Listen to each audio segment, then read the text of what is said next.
하나님의 말씀을 들리게 하라. 창세기 11장 27절에서 32절 강해. 아브라함의 족보 속에 숨겨진 비밀. 오늘도 읽기 힘들고 목사님들도 잘 설교하지 않는 구절을 다루겠습니다. 아마도 이런 강해는 여러분이 들어보지 못하셨을 것입니다. 굉장히 낯설고 새로운 관점과 내용이기 때문에 어떤 분들은 쉽게 받아들이지 못하시는 분들이 종종 있습니다. 흥미도 떨어지고 자극적인 내용도 아니지만 성경 말씀에, 성경 본문에 굉장히 충실한 내용입니다. 오늘 성경 강해를 통해서 성경이 말씀하는 관점으로 돌아갔으면 하는 바람으로 이렇게 강해를 하고 있습니다. 오늘은 족보에 관련된 이야기를 할 것입니다. 특히 아브라함에 관한 족보인데 흔히 인류 역사 또는 지구의 역사가 약 6,000년이다 라는 주장을 들어보셨습니까? 그 근거는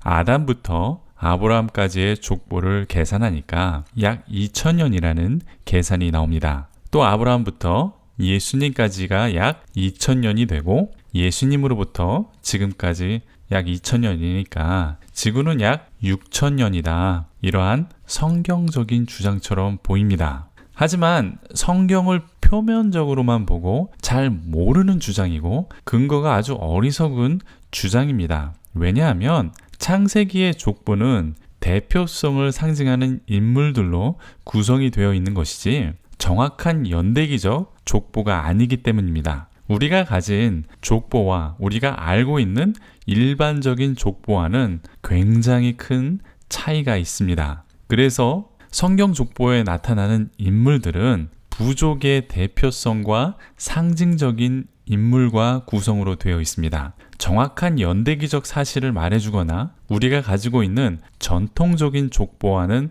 아주 다른 것이라는 것을 오늘 보여드릴 것입니다. 제 강해를 들으시면 오해하시는 분들이 있을 것 같아서 미리 말씀드리겠습니다. 이 강해 내용의 기본은 미국 트리니티 신학교 구약학 교수 존 세일 해머 교수의 연구를 바탕으로 하고 있습니다. 김동진 교수님이 번역하신 서술로서의 모세 오경이라는 이 책의 내용에서 배운 것을 소개해 드리는 것입니다. 세계적인 권위를 가진 신학자의 연구를 배워서 제 나름대로 소화해서 말씀드리는 내용입니다. 다소 생소하고 받아들이기 힘든 분들이 있을 것으로 생각이 됩니다. 특히 이 족보에 관한 신학적 관점을 정리하고 나름대로 설명을 드리는 것인데 저도 이 내용을 처음에는 받아들이는데 시간이 좀 걸렸습니다. 그리고 정확히 제 것으로 이해하는데 시간이 걸렸기 때문에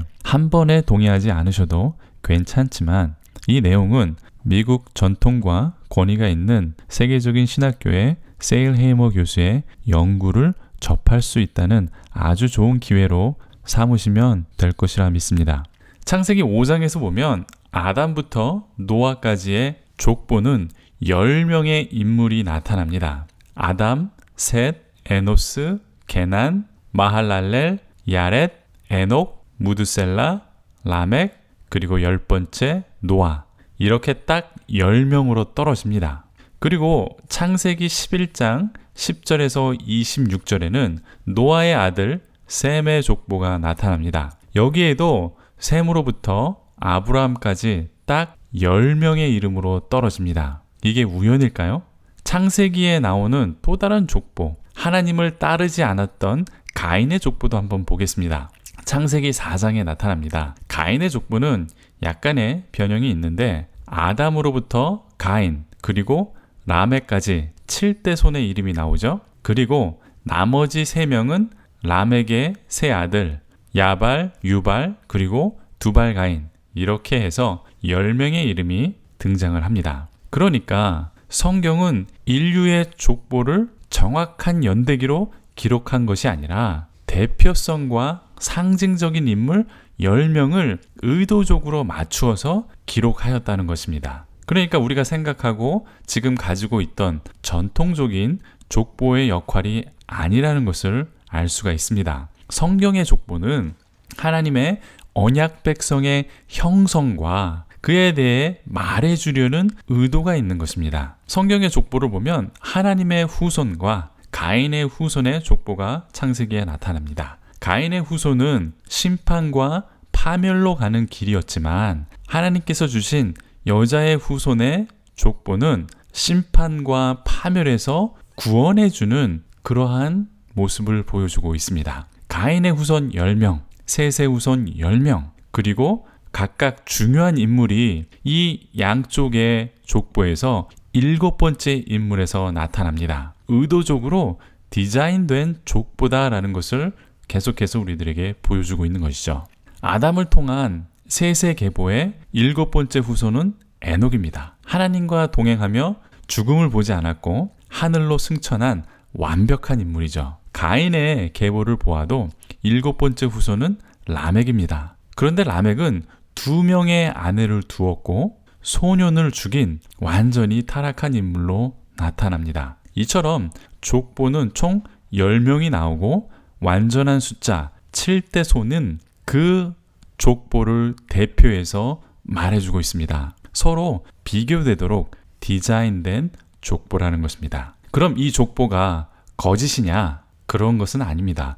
성경 족보의 의도는 우리가 생각하는 지금의 의도와는 다르다는 것입니다. 성경의 의도는 충실하게 하나님의 구속사와 언약 관계 안에서 하나님의 백성의 형성을 우리들에게 보여주고자 하는 것입니다. 저도 성경 전체에 흐르는 언약 관계 안에서의 하나님의 백성을 공부하고 이해하는데 10년이라는 시간이 걸렸습니다. 제가 아직 부족해서 아주 쉽고 간략하게 설명하지 못하는 것에 대해서 이해해 주십시오.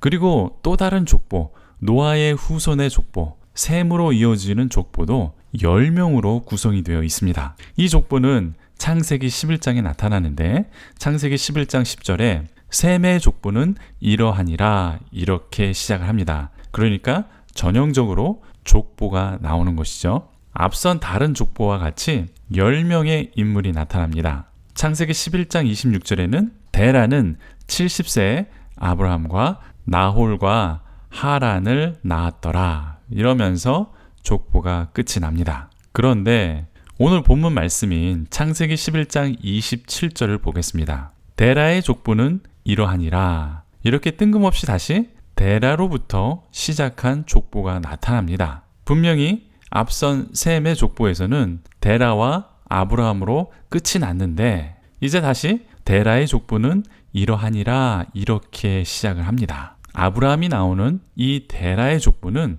우리가 생각하는 그런 족보가 아닙니다. 지금까지 앞선 성경의 족보와도 아주 다른 족보입니다. 지금까지는 누구누구는 누구를 낳고 몇 년을 살았다 이런 식으로 서술이 되어 있습니다. 그런데 창세기 11장 27절 이후의 족보는 그렇지 않습니다. 한번 읽어보겠습니다. 데라의 족보는 이러하니라. 데라는 아브람과 나홀과 하란을 낳고 하란은 롯을 낳았으며 하란은 그 아비 데라보다 먼저 고향 갈대아인의 우르에서 죽었더라. 아브람과 나홀이 장가들었으니 아브람의 아내의 이름은 사레며 나홀의 아내의 이름은 밀가니 하란의 딸이요 하란은 밀가의 아버지며 또 이스가의 아버지더라. 이 데라의 족보에 뜬금없이 우르라는 장소도 나옵니다. 지금까지와 완전히 다르죠. 그리고 아브라함의 아내의 이름과 나홀의 아내의 이름까지 나옵니다.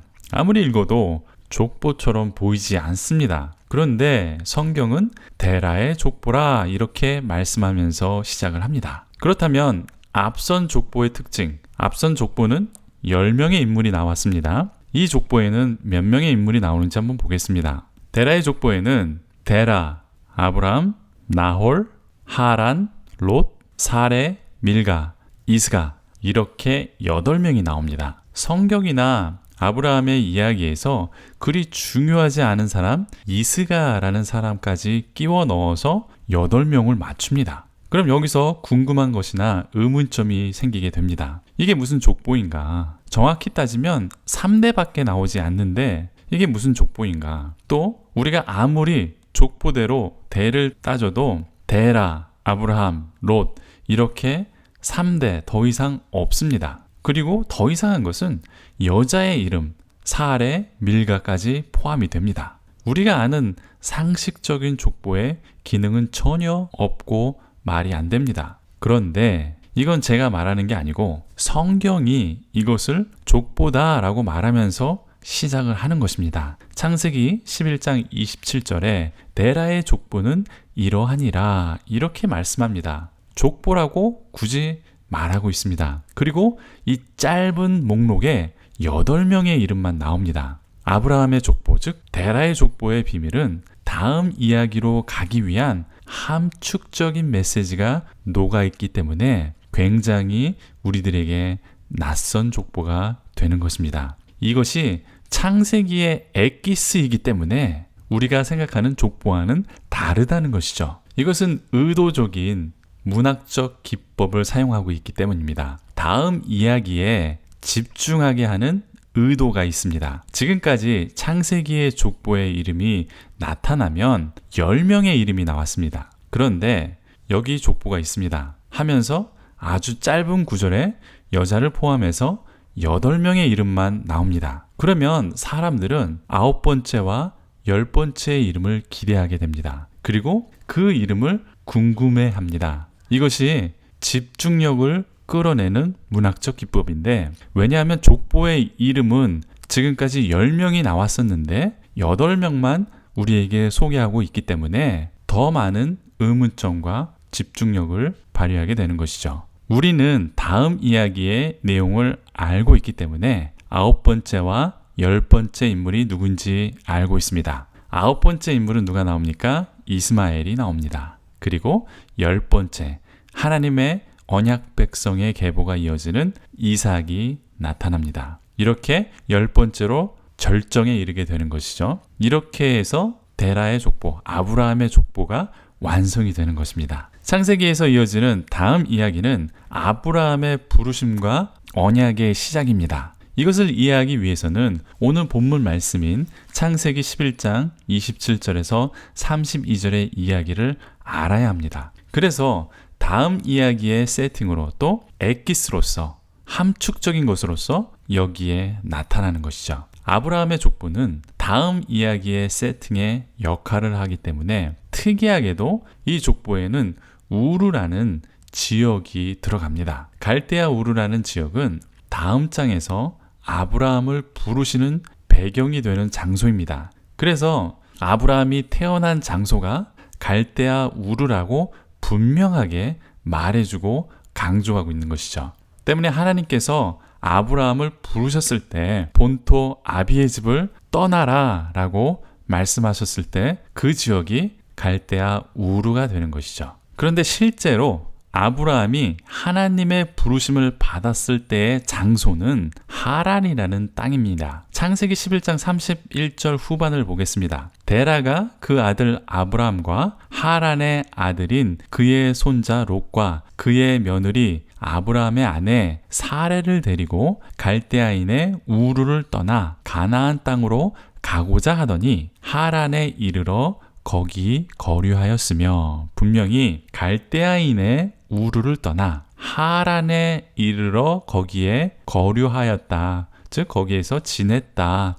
이렇게 말하고 있습니다. 그렇지만 하나님께서 아브라함을 부르실 때는 본토 친척 아비의 집, 즉 고향을 떠나라고 했습니다. 이미 떠났지만 완전히 갈대아인의 우르 지역 고향을 떠나서 약속의 땅으로 가라. 이렇게 부르신 것이죠. 느헤미야 9장 7절에도 아브라함을 갈대아 우르에서 인도하셨다고 보고 있습니다. 사도행전 7장 2절에서 3절에도 아브라함이 갈대아 우르에서 부름을 받았다고 되어 있습니다. 이것이 성경이 보여주는 신학적 의미와 의도인 것입니다. 정확하게 따지면 아브라함은 하란에서 불렀습니다. 그런데 성경은 그게 아니라 갈대아 우르에서 불러냈다고 합니다. 족보도 마찬가지입니다. 정확하게 따지면 분명히 10명은 아니었을 것입니다. 그런데 10명이라고 성경은 말하고 있죠. 왜냐하면 그것은 정확한 시대와 연대를 구분하기 위한 사람들의 이름이 중요한 것이 아니라 하나님의 부르심과 언약 백성의 형성이 중요하기 때문에 대표적인 10명을 뽑아내는 것이죠. 이것은 성경이 보여주는 신학적 의미와 의도라는 것입니다. 때문에 우리는 성경을 역사적인 사고방식으로 이해하면 오류에 빠지게 됩니다. 기존의 족보대로 받아들이면 그것도 이해할 수 없는 족보가 되어버립니다. 하나님께서는 그보다 더 큰 신학적 계획이 있으십니다. 하나님은 아브라함을 결론적으로 갈대아 우루, 즉 바벨론 지역에서 불러내셨습니다. 나중에 역사가 흐르고 바벨론은 하나님의 백성을 포로로 잡아갑니다. 그러니까 나중에 하나님께서는 이스라엘 백성을 아브라함처럼 바벨론에서 불러내셔서 약속의 땅으로 회복시킬 것이라는 언약까지 이어지게 된다는 것입니다. 이렇게 큰 그림이 그려지는 것이죠. 아브라함을 바벨론에서 불러내신 것처럼 이스라엘의 포로도 불러내실 것이다. 그리고 실제로 하나님은 그렇게 하셨습니다. 이것이 바로 신학적 관점이라는 것입니다. 역사적인 관점은 이것을 이해할 수가 없습니다. 우리가 생각하는 족보로 이 관점을 이해할 수 없습니다. 모세오경을 쓴 모세도 알지 못했던 사실입니다. 하나님께서 이스라엘을 바벨론에서 불러내실 거라는 것은 모세도 상상하지 못했을 것입니다. 왜냐하면 성경의 원저자는 성령님이시기 때문에 이렇게 놀라운 역사가 함께 기록이 되는 것이죠. 여기로 빠지면 너무 길고 또 굉장히 많이 설명을 해야 하니까 갈대아 우르에 연관된 아브라함의 부르심은 여기까지 하겠습니다. 그렇지만 정말 놀라운 하나님의 말씀이 여기에 숨어 있는 것이죠. 또 오늘 본문 말씀은 창세기의 여러 가지 배경을 미리 말해주고 있습니다. 문학작품에 모티브라는 기법이 있는데 앞으로 나올 이야기에 단서와 실마리를 주는 그러한 기법입니다. 이 족보에 갑자기 우르라는 지역이 나온 것도 모티브에 해당이 됩니다. 그럼 앞에서 질문했던 왜 여자의 이름이 아브라함의 아내 사레의 이름이 여기에 나오는가 하는 그 이유가 또 함축적으로 나타납니다. 일반적인 족보와 기능이 다르다는 또 다른 증거이기도 한데 여기에도 앞으로 일어날 일에 대한 모티브가 제공이 됩니다. 창세기 11장 30절에 보면 사레가 임신하지 못한다라고 이렇게 기록이 되어 있습니다. 하나님의 언약 백성이 끊어질 위기에 처해 있는 것이죠. 하나님께서 어떻게 언약 백성을 형성하고 유지하셨는지, 불가능을 가능하게 하셨는지 하나님의 놀라운 섭리가 이제 나타날 것입니다. 그 불가능이 바로 이삭의 이야기죠. 이제 앞으로 이어질 이삭의 이야기에서도 이삭의 아내 리브가는 임신하지 못한다는 이야기가 공통점으로 나타납니다. 사레도 임신하지 못했고 이제 앞으로 일어날 리브가도 임신하지 못합니다. 또 본문의 족보에는 형제들이 등장합니다. 아브라함과 나홀 형제, 이것의 이름이 나오는데 굉장히 이상하죠? 그런데 거기에 조카 롯까지 등장을 합니다. 이것은 앞으로 나올 이야기에서 야곱과 에서의 갈등의 모티브로 보여지게 될 것입니다. 아브라함과 조카 롯은 출생부터 함께 동행했다는 것을 보여줍니다. 야곱도 에서와 함께 쌍둥이로 동시에 태어나고 동행합니다. 그리고 야곱과 에서는 갈등하게 되죠. 아브라함과 롯이 갈등했듯이 이제 야곱과 에서도 갈등하게 되고 아브라함과 롯이 이 갈등으로 분리되었듯 야곱과 에서도 분리가 됩니다. 아브라함과 롯이 분리된 동기는 창세기 13장 6절에 나타나는데 소유가 많아서 함께하지 못하는 것입니다. 야곱과 에서의 갈등도 소유가 많아서 그렇게 되었다라고 창세기 36장 7절에 나타납니다. 이것은 생육하고 번성하라는 하나님의 언약과 축복이 관련이 되어 있는 것이죠. 지금까지 아브라함의 족보 속에서 우리는 숨겨진 비밀들을 살펴보았습니다. 아브라함의 족보는 의도적으로 8명만 보여줍니다. 당시 사람들은 성경을 읽지 못하고 외우거나 다른 사람에게 듣기만 하는 그러한 청중들이었습니다. 이 이야기를 듣는 사람들은 지금까지의 족보에 10명의 이름이 나왔다라는 것을 기억합니다. 그런데 아브라함의 족보에는 8명의 이름만 나타납니다. 그럼 나머지 2명을 기대하게 되죠. 그리고 10번째 클라이막스로 이삭이 등장을 하게 되는 것이죠. 또 이 족보에는 창세기를 함축적으로 보여주는 인물들과 모티브적 세팅이 나타납니다. 족보에는 나타나지 않는 지리적 장소를 제공해 줍니다. 갈대아 우르라는 지역을 통해서 하나님께서 얼마나 큰 언약과 구원의 그림을 그리고 있는지 이제 우리는 알게 되었습니다. 바벨론이라는 지역에서 아브라함을 불러내시고 그들의 후손 이스라엘을 불러내시는 하나님의 언약이 함축되어 있는 굉장히 중요한 내용이죠. 이 언약 백성의 부르심은 지금 저와 여러분들에게도 해당이 됩니다. 이 세상 왕국으로 상징되는 바벨론에서 하나님은 아브라함을 불러내신 것처럼 저와 여러분을 이 세상에서 불러내셨습니다. 그리고 하나님께서 계시는 약속의 땅으로 가라고 명령하셨습니다. 아브라함의 족보에서 기대되는 10번째 인물, 하나님의 언약의 백성이 될 이 10번째 이야기는 성경에서 그리고 여러분의 삶에서 계속해서 이어질 것입니다. 10번째 후손의 이야기는 창세기에서는 이집트에서 불러내신 이야기이고 또 이스라엘 역사 중간에 가면 이스라엘 자손이 바벨론에서 불러낸 이야기가 되고 이제 현재 저와 여러분을 이 세상에서 불러내신 구원의 이야기로 언약의 이야기로 계속된다는 것입니다. 도움이 되셨습니까? 질문이나 다른 의견이 있으시면 댓글을 달아주십시오. 또 구독과 좋아요는 저에게 큰 힘이 됩니다. 저는 새로운 관점, 성경 중심, 예수 중심으로 강해하려고 노력하고 있습니다. 요즘 유행하는 설교나 성경 강해와는 차이가 있고 그래서 아직 낯설고 알려지지 않았습니다. 제 강해가 괜찮다고 도움이 되었다고 생각되시면 주변에 알려주시고 이 영상을 공유해 주십시오. 감사합니다.